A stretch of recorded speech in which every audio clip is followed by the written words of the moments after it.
make a record.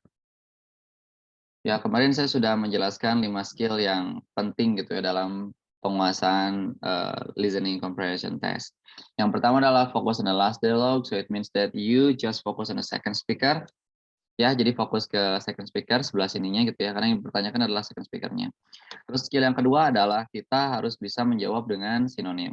So you can answer with synonym. Seperti yang ini, gitu kan, ini kan turn in, sedangkan ini isinya adalah submit. So turn in and submit are still the same, gitu ya. Kita bisa menjawab dengan menggunakan sinonim tuh. Choose the answer with synonym. Sedangkan skill nomor 3 itu adalah avoid similar sound. Jadi kita mencoba menghindari suara yang sama ya, avoid similar sound. Similar sound, kita menghindari suara yang sama. Karena seperti ini, misalnya dalam soalnya ada new apartment, sedangkan di sini adalah department, di sini ada apartment, beda. Oke, this is really different. So, kita mulai belajar. Caranya gimana sih, Sir, supaya kita bisa avoid similar sound? Ya lihat aja konteksnya. Konteksnya ya, why couldn't come with us? He was searching for new apartment. Berarti itu konteksnya ada yang sedang mencari tempat tinggal. Jadi ini kan jurusan, ini kan beda ya. Oke. Oke, atau he was di department office. Atau dia lagi di kantor departemennya, kan beda gitu. Bukan apartment, bukan ya. Oke, skill yang nomor 4, saya sudah menjelaskan tentang draw conclusion. Jadi menyimpulkan tentang siapa, apa yang akan dilakukan, di mana, dan kapan. When.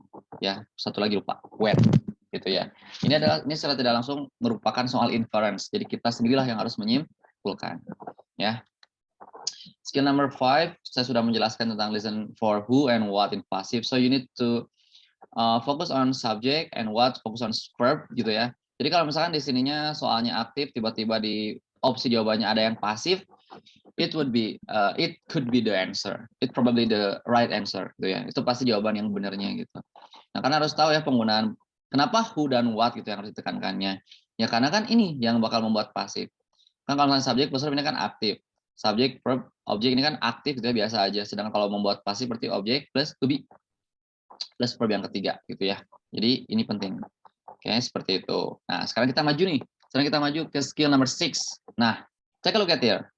Suara saya kedengeran, guys? Kedengeran, sure. Kedengeran ya. I would like to make sure that you all understand about this.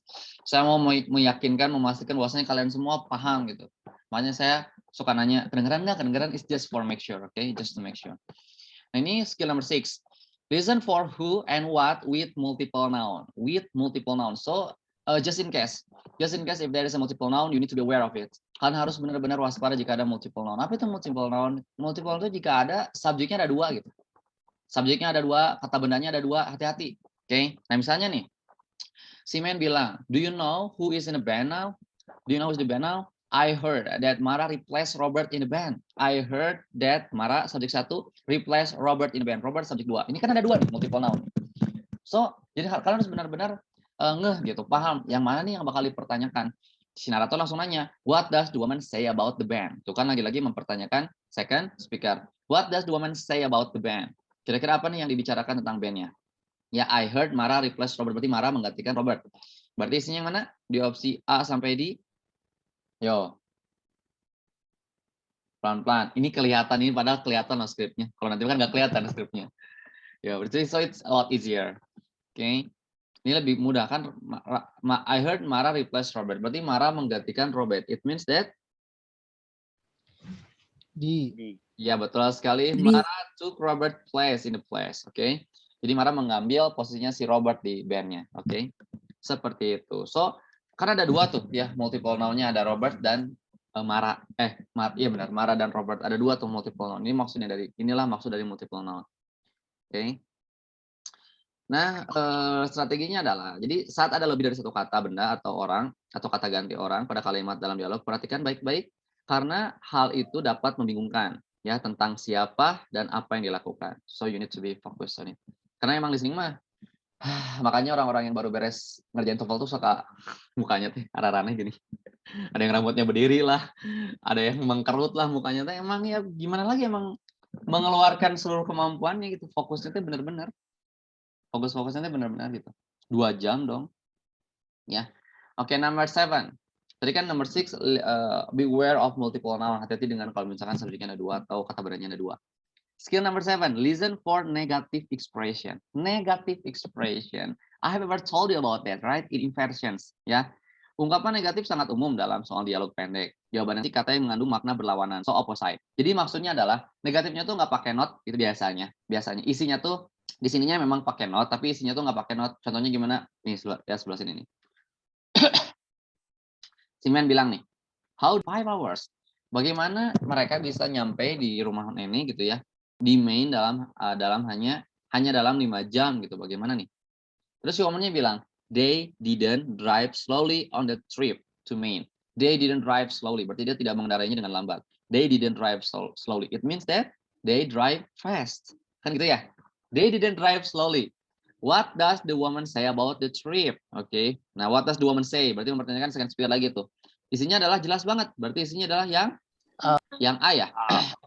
They drive rather quickly. Mereka mengendarainya dengan cepat. Take a look at here. Di sini ada negative expression. Negative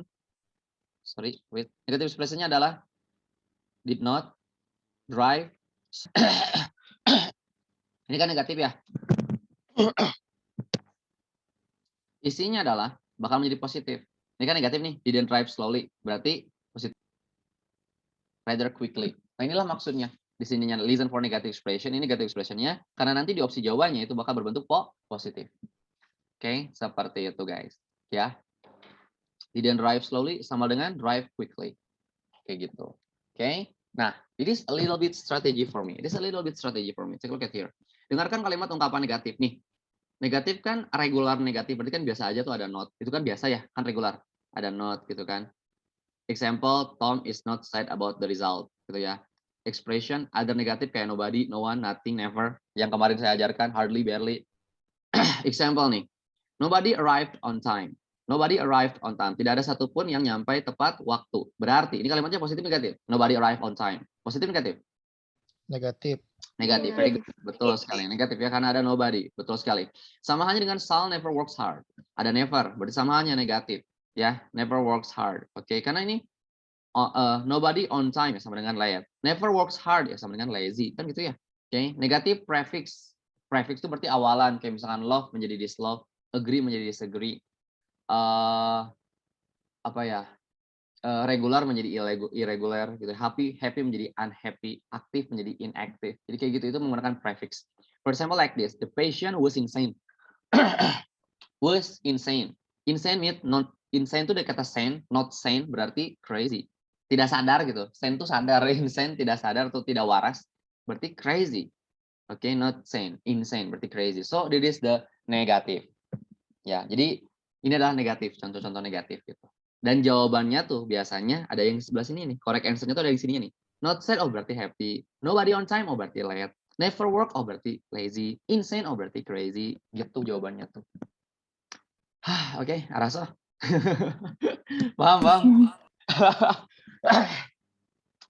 Ara ya, nado Ara. Oke, sip. Skill number 8 now. Sekarang number 8, maju lagi. Sekarang ada double negative expression. Tadi satu ya, ini cuma satu. Listen, ini cuma satu negative expressionnya. Sekarang double negative expression. Hati-hati with this, okay? I cannot believe the news that I heard about the concert. Ya, well, it isn't impossible. Possible. Ini double kan? Ini kan tidak. Betul? Ini juga tidak kan? Tidak mungkin kan? Betul? Jadi ini negatif.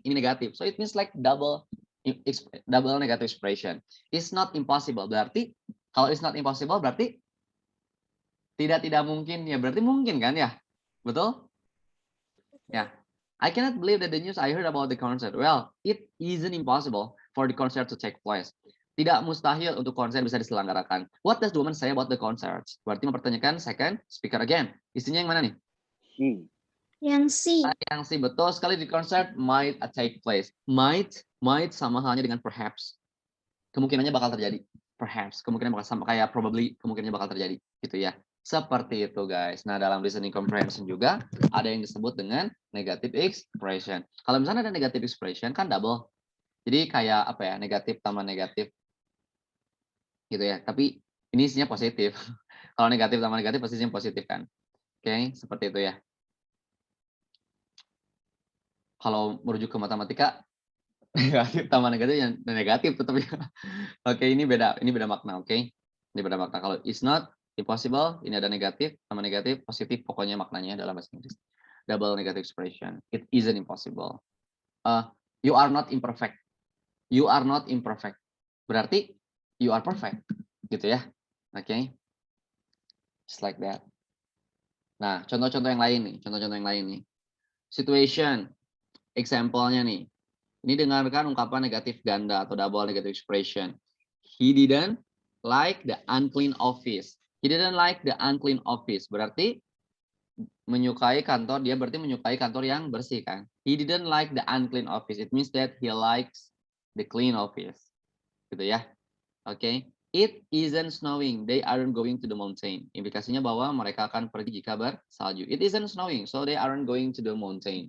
Double. Jadi intinya adalah sebetulnya mereka bakal pergi jika bersalju. Ya. Lagi, Susan didn't like the movie. Neither did John. Keduanya berarti tidak suka. Oke. Susan didn't like the movie. Neither did John. Berarti dua-duanya nggak suka karena menggunakan ini tuh namanya elliptical sentence ya. Elliptical sentence berarti dua-duanya setuju dengan hal yang negatif ini. Gitu. Didn't like, neither did John.